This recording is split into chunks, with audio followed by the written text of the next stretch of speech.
Voilà, maintenant toute la question c'est de savoir à quelle vitesse Brad Beaven va se faire croquer lors de la course à pied, car ça a été un peu...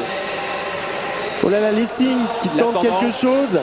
Et il a raison, Lessing, d'essayer de partir avant Mark Allen parce qu'ils doivent poser le vélo ensemble et que tout le monde du triathlon attend ce duel enfin, à savoir Lessing, le nouveau tenant du titre du championnat du monde, et Mark Allen, la légende qui a gagné, rappelons-le, 8 fois sur 8 participations le triathlon de Nice, qui a gagné les 4 dernières participations du triathlon d'Hawaï. C'est un monstre dans ce sport. Une figure charismatique, hein, en tennis on a eu Borg, en foot on a eu Pelé, en triathlon on a la chance d'avoir Mark Allen. Et là les deux hommes vont partir au coude à moins que Lessing arrive à... Brad Beaven, voilà maintenant sur l'arrivée, c'est attention, c'est très important pour les transitions. Brad Beaven qui a un tour d'avance sur Lessing et sur Mark Allen. Là attention, maintenant tout le chronomètre prend énormément d'importance. Il s'agit surtout, il va pas se mettre à courir pieds nus. Il a pris tous les risques, Brad Beaven, incroyable, il est parti pieds nus. C'est la première fois qu'on voit ça. Il est parti pieds nus, la piste doit être en tartan, ça, sinon il n'aurait pas pris le risque. Une piste certainement très moelleuse, car Brad Beaven, pour essayer de conserver le maximum d'avance sur Lessing et Mark Allen, est parti pieds nus. Ça lui fait gagner sans doute quelques secondes. Et est-ce qu'il va faire pareil?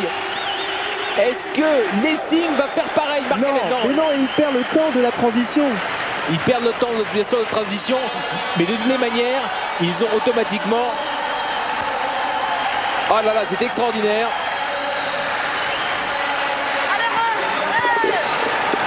Voilà, j'ai l'impression qu'un coup de tête pour Brad Beaven. Ce Brad Beaven est en train vraiment de... Barrel, là, actuellement en train de rentrer sur la piste. Et là maintenant, la chasse est lancée. Allen Lessing, dans la même foulée. Allen Lessing. Lessing est avec les lunettes. Il est juste derrière Mark Allen. Lequel est le plus fort? Et Brad Beaven, et voilà, ils sont tous les trois ensemble maintenant, sachant que Brad Beaven a un tour d'avance. Un tour d'avance et il court pieds nus, hein, s'il vous plaît. Oh là là là là. Ce Brad Beaven est vraiment en train de coller à la légende de Crocodile Beaven, puisque maintenant il se met à courir pieds nus. Après avoir nagé derrière la Sud-Africaine qui avait longtemps défrayé la chronique, et bien maintenant on a Brad Beaven qui est en train de tenter une grande première, et je crois que son calcul n'est pas complètement idiot. Pas du tout. Car il colle derrière Lessing. Et il n'a pas l'air de... Et il a un petit sourire, car il sait qu'il a une position stratégique absolument remarquable. C'est que dès que l'un des deux va se mettre à lever l'oreille et à faire mine d'attaquer, et bien lui sera derrière pour amorcer la contre-attaque. Actuellement c'est Mark Allen qui a la plus mauvaise position. Lessing est en embuscade en deux et avec un tour d'avance, ne vous y trompez pas, Brad Beaven, regardez les écarts, c'est ça, 21, le tour d'avance. On va quand même voir derrière ce qui se passe. Le public doit être debout dans la salle. Et il y a quand même Vincent G qui est intercalé. Non, il y a eu une petite erreur, je pense, sur les scripts, car actuellement à l'image, on a bien le tiercé de tête qui est le suivant, avec Brad Beaven actuellement au dossard numéro 4, en première position, bien qu'il occupe la troisième sur votre écran. Beaven a vraiment réalisé le hold-up de cette soirée, puisque au lieu de partir avec un demi-tour d'avance, le fait de ne pas avoir eu à chausser ses chaussures lui permet d'avoir un tour d'avance et de se caler dans la foulée de Lessing et de Mark Allen. C'est extraordinaire. Tactiquement, c'est une nouveauté imparable, comme vous le dites. Imparable, d'autant que là, Mark Allen va sans doute attendre un petit peu. On est en 21-27, c'est-à-dire qu'il reste, allez, dans le meilleur des cas, on est au 1000. Il reste à peu près 6 minutes, 7 minutes de course. Et le premier 1000 a été couvert à mon chronomètre en moins de 2 minutes 55. J'ai exactement 2 minutes 52, ça voudrait dire qu'il court à plus de 20 km/h. Il court à 20 km/h et demi très exactement, et c'est absolument époustouflant, ça va beaucoup plus vite que les demi-finales. Très nettement, car là je pense que le temps final de Beaven, qui avait fait le meilleur chrono en 28-40, va sûrement exploser à cette cadence. Regardez, il a un petit sourire en coin, Brad Beaven. Brad Beaven qui quand même, il faut quand même le souligner, a 12 ans d'écart avec Mark Allen. Je ne sais pas si c'est un sourire ou si c'est un rictus de douleur exactement, mais en tout cas il est très très bien placé et il a l'air de... A priori je ne vois pas comment, à moins d'une accélération... McCarthy qui est dans le coup, on le voit derrière, en 4e position, mais il doit avoir quand même quelques minutes de retard. Il doit entamer sa course à pied. Avec pratiquement 1 kilomètre de retard sur les premiers. Et là, en fait, il y a plusieurs duels dans cette course de 3. Le duel entre Lessing et Allen, la fameuse confrontation que n'importe quel organisateur aurait rêvé pendant des années. Eh bien, la voilà maintenant ce soir à Bordeaux, bien évidemment sur une distance peut-être qui n'est pas très révélatrice, mais qui va faire le spectacle. Et puis Brad Bevan qui est vraiment le dauphin. Oh là là, Simon Lessing qui prend la course à son compte et qui attaque Mark Allen. A priori, il n'y a pas grand monde qui soit capable de réaliser ça. Voilà, ça y est. Allen est en 2. Allen qui n'a jamais pratiquement qu'on n'a jamais pratiquement osé attaquer en course à pied, puisqu'on sait qu'il est, comme on dit, injouable sur cette discipline. Eh bien, se voit attaqué par son dauphin, par Simon Lessing. Simon Lessing qui fait partie, bien entendu, des excellents, des grands favoris des prochaines années. Il ne faudra pas oublier non plus un certain Spencer Smith qui est champion d'Europe senior, qui est justement venu voler la victoire l'année dernière à Simon Lessing, qui est champion du monde junior. Le Britannique qui lui aussi fera partie certainement des trios qu'il faudra suivre à Manchester à l'occasion du mondial. Pour resituer un petit peu ces garçons par rapport à de vrais spécialistes, on peut dire que Mark Allen a déjà réalisé 2h17 au marathon. Je pense que ça va édifier pas mal de gens. Et que Simon Lessing a déjà réalisé des chronos tels que 14 minutes 45 sur 5000, ce qui est excellent. Et alors qu'il n'avait qu'à peine 17-18 ans à cette époque, c'est-à-dire il y a 4-5 ans de cela. Simon Lessing, rappelons-le, qui n'a que 21 ans. Vincent Jay qui rattrape, qui reprend un tour à McCarthy puisqu'il doit déjà avoir 2 ou 3 tours d'avance. Vincent qui réalise une très belle performance, qui est bien sûr un petit peu mise en retrait par rapport à ce qu'on assiste, à quoi on assiste ce soir entre... Et Brad Bevan qui court pieds nus, l'Australien qui n'a toujours pas lâché, je le rappelle. C'est incroyable. Il a un tour d'avance sur les deux concurrents. Simon Lessing a pris légèrement la tête sur Mark Allen, mais je pense que le sprint, ça va sprinter entre les deux concurrents, car là, même si la distance, on le répète, n'est pas vraiment une grande référence dans le triathlon, il n'en reste pas moins que c'est la première confrontation entre les deux hommes, c'est la première mondiale au niveau indoor en ce qui concerne un triathlon. Je pense que c'est une expérience qui sera renouvelée dans plusieurs et qui, pourquoi pas, pourra constituer un premier circuit hivernal en off-saison, car les premières étapes de Coupe du Monde, eh bien, on ne sait pas encore bien lorsqu'elles vont partir. Je rappelle à ce sujet que vendredi prochain en Californie se tiendra l'élection du triathlonman de l'année et que, selon la rumeur, eh bien, ça serait Simon Lessing qui serait nommé. Et du reste, à cette occasion, sera l'ébauche du calendrier, car actuellement, il y a une sérieuse rivalité entre les différents organisateurs pour l'année prochaine. Pour le moment, la seule date qui soit a priori fixe, soit l'étape de Los Cabos au Mexique pour le 20 juin, mais je pense qu'à partir de vendredi, on en saura bien plus. Je crois que là on a quand même la plus belle fourchette dont on puisse rêver à l'heure actuelle. Simon Lessing, champion du monde en titre. Mark Allen, vainqueur 92 du triathlon de Nice et du triathlon d'Hawaï.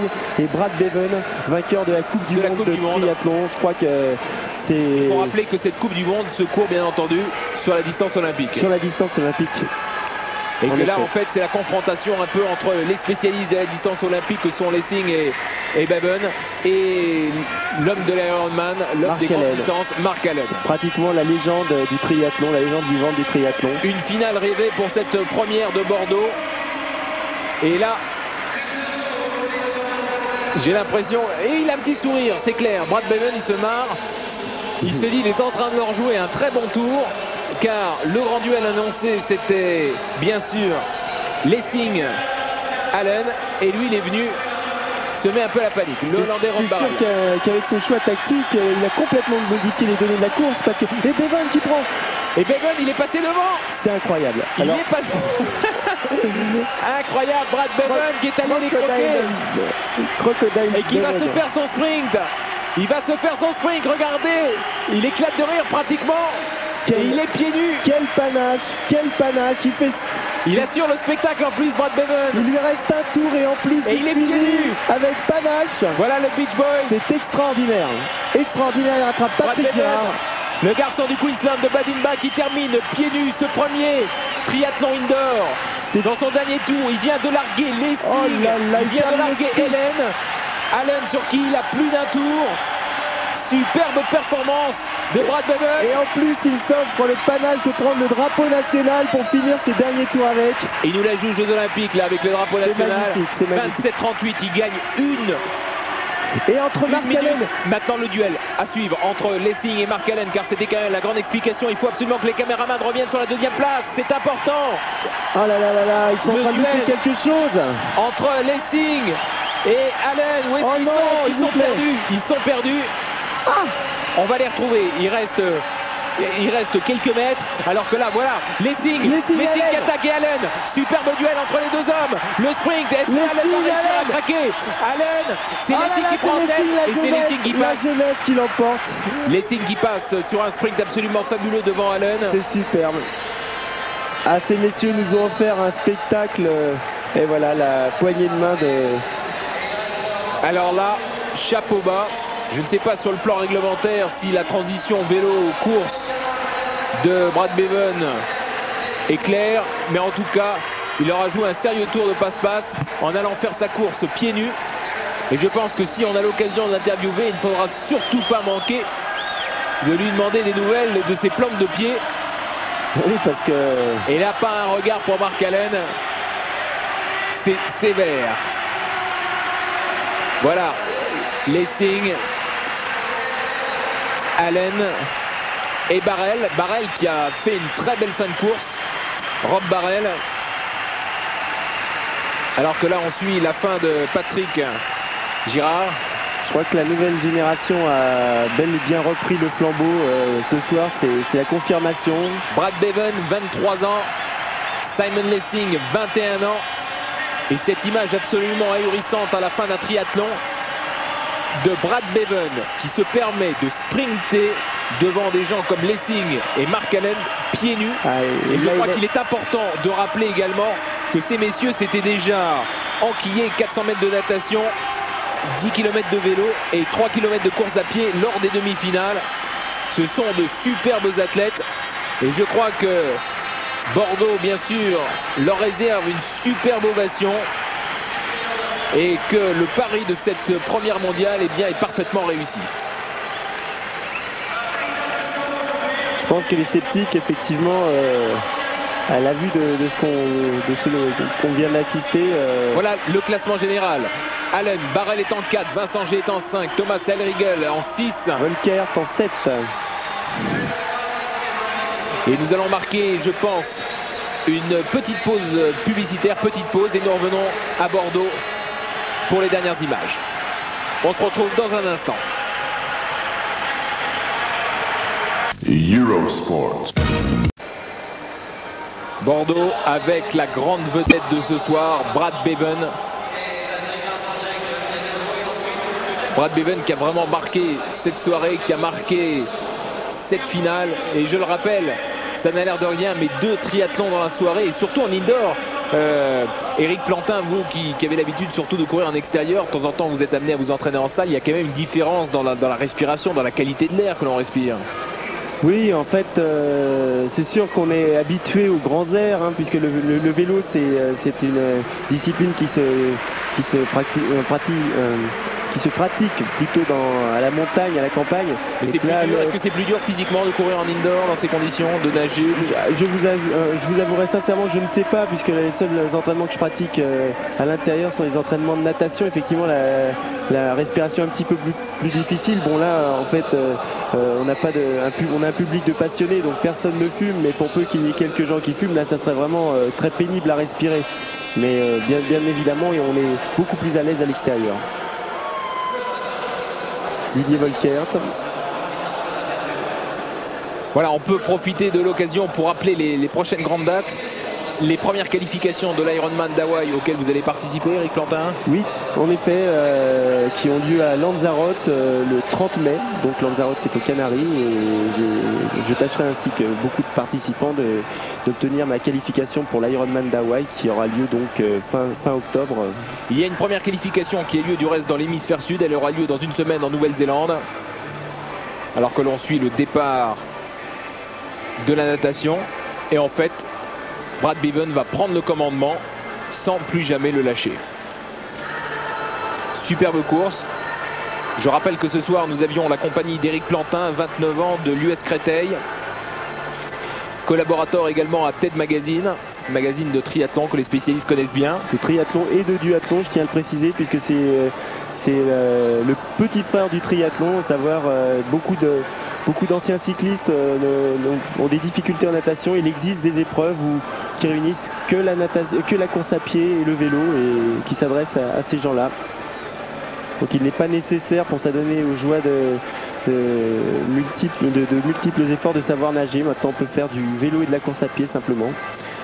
Puisque nous sommes dans les dates, sachez également que l'Ironman d'Embrun aura lieu le 15 août et que le triathlon international de Nice devra avoir logiquement lieu le 15 juin. Voilà pour les grandes épreuves à venir. Je le rappelle également que vendredi prochain, nous en saurons plus. Lisez la presse spécialisée si vous êtes un passionné pour savoir ce qui va se passer sur le circuit mondial de l'année prochaine, dont la finale devrait avoir lieu à Monaco. Ça, c'est pratiquement acquis.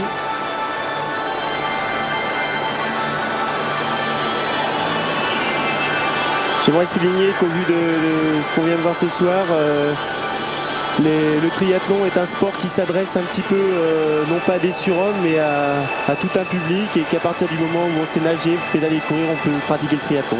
Merci Éric Plantin. Je rappelle le podium de cette superbe épreuve. Bevan qui remporte devant Lessing, Allen et 3, Barrel et 4. C'était un superbe spectacle qui, je crois, va sûrement générer d'autres épreuves en indoor. On sait qu'il y a beaucoup de salles qui sont capables d'accueillir de telles épreuves avec des piscines. Quant à Éric Plantin, eh bien, nous vous souhaitons bien entendu une excellente saison. On vous retrouvera très certainement à Hawaï en fin de saison sur Eurosport. Merci d'être avec nous et à très bientôt sur Eurosport pour suivre toute la saison de triathlon.